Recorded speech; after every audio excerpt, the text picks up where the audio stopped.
Дүйнөлүк банк тарабынан бөлүнгөн 50 миллион долларлык гранттык каражаттын эсебинен абанын сапатын жакшыртуу долбоору ийгиликтүү ишке ашырылууда. Бул акчадан Кыргыз гидромет кызматы үчүн заманбап жабдуулар сатылып алынды. Ошондой эле абанын сапатына туруктуу байкоо жүргүзүүчү борборду жана жаңы лабораторияны куруу үчүн долбоордук сметалык документтерди даярдоо боюнча тендер өткөрүлдү.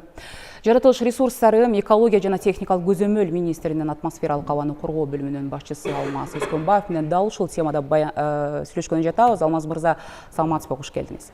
Саламатсыздар. Абанын булгануу деңгээлине мониторинг жүргүзүүчү көчмө лабораториялар кайсыл облустарга, шаарларга орнотулганын атат? Бул биринчи суроо. Ошондой эле Дүйнөлүк банк тарабынан ошол бөлүнгөн 50 миллион доллардын эсебинен кандай иштер аткарылмай болууда? Айта кетсек, Кыргыз Республикасынын абанын сапатын жакшыртуу долбоору бул 2023 жылы кол коюлган, толук кандуу 25 жылдан бери иштеп жатат.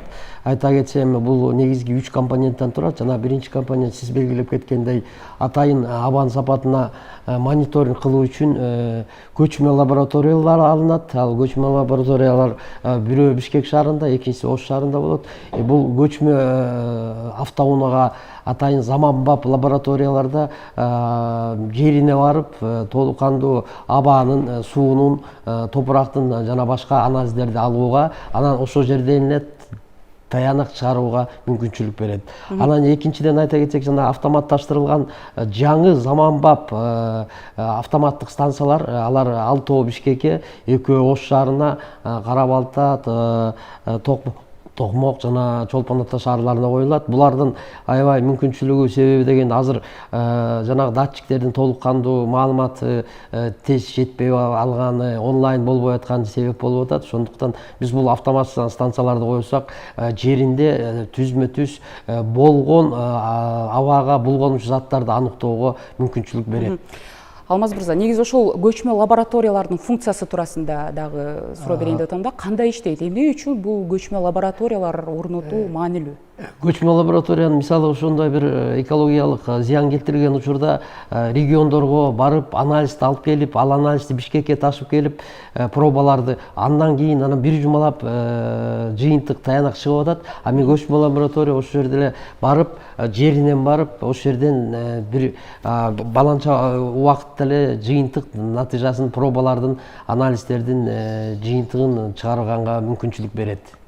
Жогорудагы ошол каражатка турак жайларды жайылтуу үчүн, таза технологиялар киргизүүгө көмөктөшүүгө, ошол эле Бишкекти жашылдандыруу, шаардын ирригациялык системасын оңдоого жумшалары дагы айтылып атат. Бул кайсы бир райондордо гана болобу, же бул жалпы Бишкектеги бардык аймактарды камтыйбы? Бул долбоордун экинчи компонентинде ошо турак жайларды жылытуу үчүн таза технологияларды колдонуу, анын ичинде жанагы жылуулук насосторду, күн панелдерди орнотууга атайын банктан каражат бөлүнөт. Бул азырынча Бишкек шаарында эле. Анан дагы мэриянын алкагында жана жашылдандыруу, ирригациялык түтүндөрдү жаңыртуу, анын ичинде жаңы скважиналарды ачуу, эски скважиналарды оңдоо, жашыл алкактарды түзүү болуп, бул Бишкек шаарында азыр негизги долбоор Бишкек шаарында ишке ашырылат. Ишке ашат. Рахмат маалыматыңызга, Алмаз мырза. Алмаз Өскөнбаев менен баарлаштык.